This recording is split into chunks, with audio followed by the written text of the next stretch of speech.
Hello, Blackhawks Nation. Welcome to Blackhawks Daily, your favorite recap of the daily buzz around your Chicago Blackhawks. I'm your host, PJ, and thank you for checking the channel out and seeing what's going on today during this extremely slow offseason. Not a lot to go on, not a lot to report on, but hopefully we're going to showcase some tidbits that you find entertaining at least, or maybe interesting. So let's get into the top four topics for today. Greg Boysen over at Chicago Hockey Now had dropped his top prospect rankings again, this time for numbers 20 through 16. So let's dig into what he has to say. At number 20, Jack Pridham, forward, 19 years old, 6'1", 176 pounds. This is a player that we have mentioned before as someone with a lot of promise. There wasn't a ton of buzz about him when the Blackhawks nabbed him in the third round of the 2024 draft. Pridham started last season back in the BCHL, scored 5 goals and 10 points in 12 games. And then everything changed when he moved to the Kitchener Rangers of the OHL. He really lit it up, got 27 goals and 54 points in 48 games, and just shot right up the old prospect board. He continued that momentum into the postseason with 7 goals and 13 points in 16 OHL playoff games. Now, he's known as a north-south player who's relentless on the forecheck. He's a very intelligent power forward with some offensive upside. Projects to be a bottom 6 contributor. He's decided to return to Kitchener this season rather than attending Boston University as originally planned. We talked about this. We also talked about his cojones and betting on himself this year, right? And why not? If he doesn't get signed to his entry-level contract, this season, he could go back to Beantown for 2026. So either way, he's taking his shot. He's betting on himself. Love it.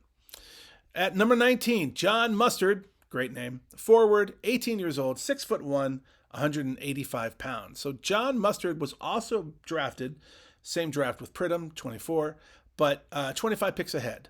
So much like Pridham, his post-draft season earned him a lot of attention. Going from the USHL to college, he scored 7 goals and 20 points in 37 games during his freshman season at Providence College. And with the way that he plays, it's easy to see why the Blackhawks drafted him. He does everything at full speed. He's a big full tilt player. He uses his speed and his body really well to protect the puck. And when he doesn't have the puck, he's constantly hunting for open space in the offensive zone. So he's always looking for the open space to get himself better, to get his great wrist shot going. He's got above average playmaking skills, and he will mix it up physically when it's called upon. Now, he's going to be returning to Providence for likely 2 more seasons. He still needs to improve defensively, and he needs to fill out his frame, but he could be an effective middle 6 player one day. So he'll be joined this season by 2025 4th-round pick Julius Sumpf, who we've also mentioned before. Number 18, Samuel Savoie, forward, 21 years old, 5'10", 190 pounds. Savoie has a certain je ne sais quoi about him, right? A certain, should I say it, a savoir-faire. He's got that it factor that fans love. This guy reminds me of Andrew Shaw a little bit. His style of play and his infectious kind of personality quickly made him a fan favorite out in Rockford, and also endeared him to his teammates. So he broke his leg during a preseason game in 23, but then he returned to finish the season in the QMJHL. He scored 7 goals and 22 points in 17 games for the Ice Hogs this past season. The reason he's running up the ranks isn't so much the points that he puts up, is as much as that he's just really fun to watch. Shaw, as you remember, was an integral part of the 2013 and 2015 Stanley Cup teams, and Savoie is seen to be like Shaw, but even a better defensive version of Shaw. He brings those intangibles that every winning team needs. And speaking of Shaw, one of the things that I loved about Shaw, I don't remember if you remember this, but when we were playing against Vancouver and they had the Sedin twins, I don't remember which one he was saying. It doesn't really matter. But he was saying to one of the twins when he was on the bench, he said, "Hey," whichever one it was. He goes, "Hey, tell your brother that he's really ugly." And I just thought that was very clever, very funny. All right, number 17.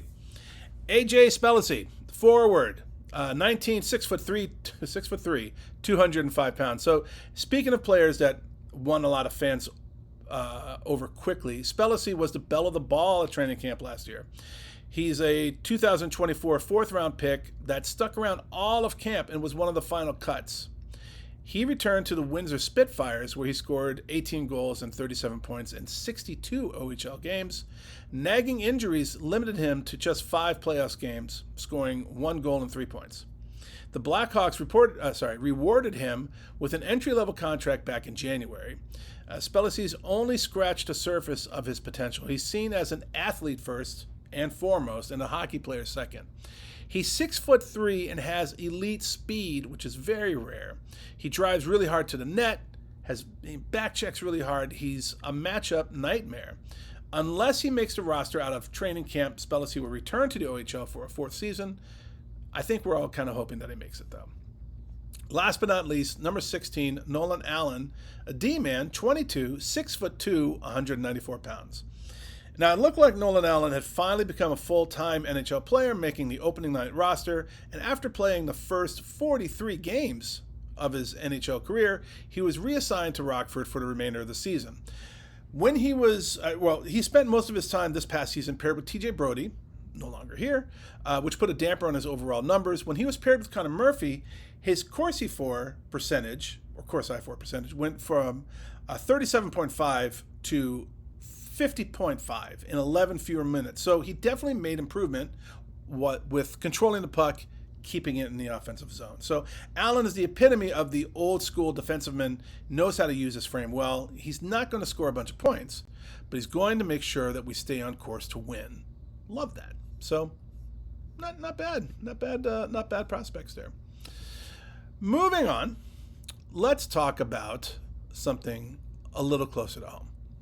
One of the things that I love about Blackhawks fans and players is the interaction between each other. And nothing speaks to that more than when our players really give back through their own charitable efforts. So today I'd like to highlight one really quick, and it's for a current player. So Nick Felino and his brother Marcus started the Janice Felino Foundation after their mother passed from her battle with breast cancer in 2009. Now, this strikes really close to my heart.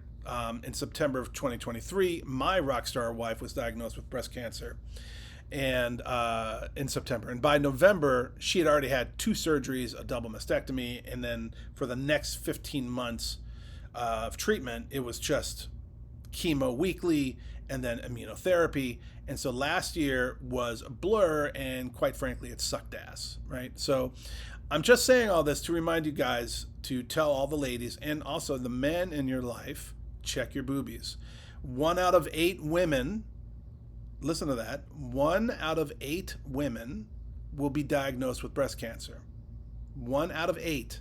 That's not fallacy, that's fact. So it's stupid high. Have them get checked. Please watch out for them. Men get breast cancer too. If you have symptoms, go get them checked. It's absolutely crazy. Way too freaking high. What the Felino brothers are doing in the memory of their mother is awesome and incredibly commendable. I urge you to check them out and their foundation out. They've already donated over $750,000 to cancer research, have still a long way to go. Thank God my wife is okay. There's a lot of people who aren't. Please visit the Felino's website. It's www.janisfelinofoundation.com. That's JANISFOLIGNOFOUNDATION.com, and give what you can if you can. Every little bit helps. So thank you from the bottom of my heart and everyone else's heart for doing that. Moving on from there, I keep hearing about this, so I'll mention it. I'm definitely not even sure if it's even close to being happening, because I'm extremely doubtful that it will, but there's been a lot of people talking about Minnesota's Kirill Kaprizov, that he could be a target for the Hawks if he hits the open market.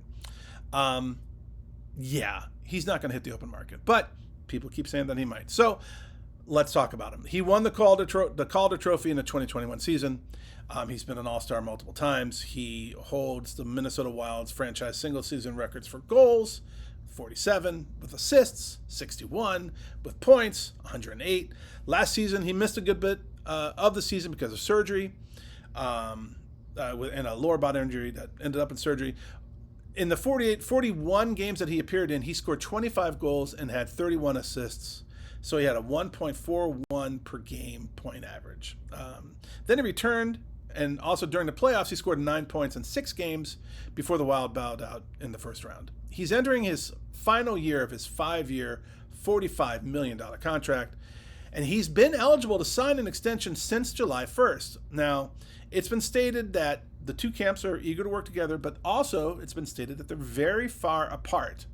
And Kaprizov's been overseas for quite some time this summer. So all that being said, the ownership of the Wild has already said that there is no team that's going to outbid them in either years or dollars. And they and the GM have both declared that re-signing him is their number one priority. And it's said that he most likely will end up being the highest paid winger or even the highest paid overall player in hockey history, looking somewhere around $15 to $16 million a year. So, while the Hawks get him, I think there's a ton of very large hurdles that need to be cleared before we can even dream of that.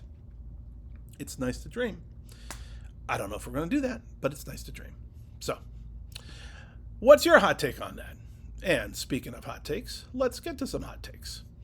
So, we had a lot of comments. Many of them were on the same line, so I'm going to sum up some of them as best as I can. I'm going to start with the ones that make me sad, the negative ones first, and then we'll get to the positive ones. So Ryan Austin, 1970.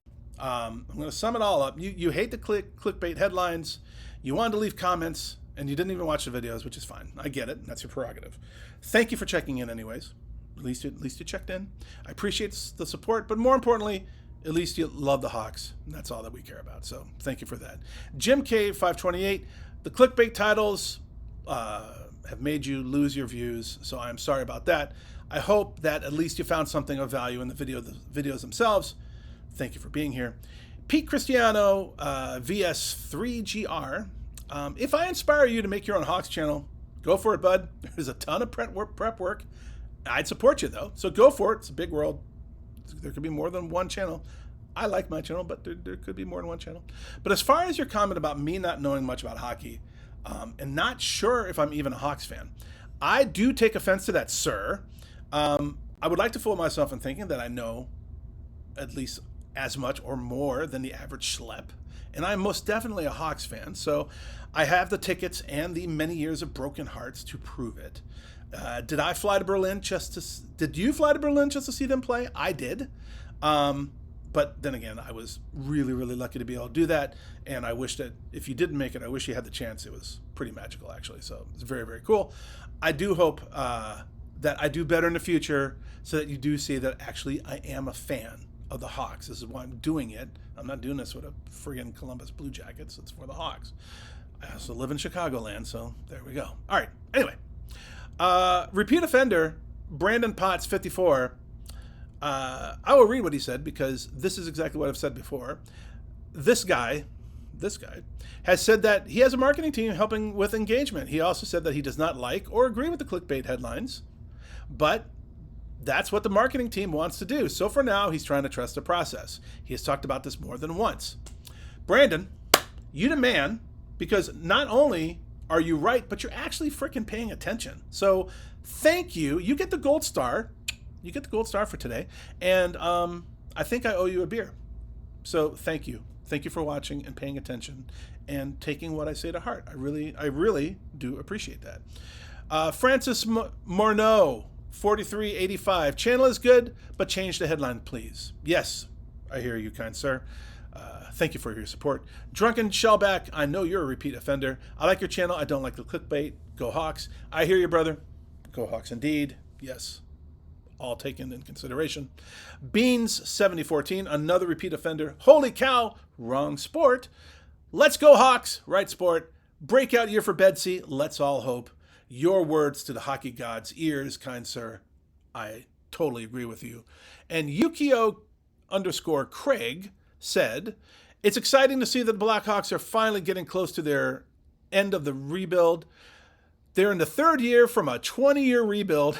Just a little more time, and it'll get better. It does feel like a 20-year rebuild. The last few seasons have sucked ass, and it does feel like a 20-year rebuild. So let's hope it really isn't a 20-year rebuild. Let's just hope that it's just a couple more years, like 2. That would be great. Maybe. God, it's been next season. It's been 10 years since the Cup. Holy crap! All right, I hear you. But anyway, that's a wrap for today, folks. Thank you so much for piping in. Thank you for your comments. Thank you for being a part of all this with me. I really do appreciate it. Please keep tuning in every weekday. It does mean a lot to me. I put a lot of work into this, actually, and I do appreciate your kind comments. I also appreciate your creative criticism and your constructive criticism. I will take that, and I do appreciate it. I always don't say the words right or the names right, because I don't. And I do flub up a lot of stuff because I'm old and I'm taking medicine that makes me look like I'm having a stroke all the time. So all that said, I do appreciate it. Please keep it coming. And thank you for spending your time with me. I appreciate that very, very much. Please do like it. Please do subscribe. Please tell your friends about it, and let's keep supporting this fantastic Original Six team. Let's keep supporting Chicago, the best team in the NHL and the best city in the U.S. I think the best city in the world, but that's just me. And that's it for today. So I will see you. I am PJ, and I will see you next time on Blackhawks Daily.